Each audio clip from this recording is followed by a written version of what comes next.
Jordan Seaton, offensive tackle from Colorado, former 5-star, a guy that projects in the class of 2028 to be the number one tackle. I would say he's the definitive number one tackle prospect, and he had an incredible freshman season. He enters the portal.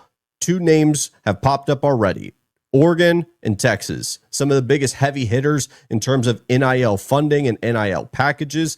This is going to be a heavyweight fight. I mention this because if Texas is able to get Jordan Seaton, they've also been able to get Trevor Goodsby, a tackle that would be a first-round pick to return for his senior year. Now you have a tackle tandem, which I think for the Steve Sarkisian offense and how he likes to go about his business, the tackles are some of the most important positions on the entire offensive line. They run a ton of wide zone. They run a ton of just wide every run concept that you could look for. Tackles are very important for that. That's why Kelvin Banks was so imperative to their success. And then you throw in the fact of what I talked about earlier, the long developing passing plays. You have to have tackles that can block for a long period of time without holding. Goodsby and Seaton as your tackle duo, that's disgusting. That is dirty. And I'm still hyped about Texas, even if it's just Goodsby, because that is a great pairing to bring back with a lot of young offensive linemen. And I think a senior tackle like himself that is going to be playing on the left side, or at least that's what he projects to be,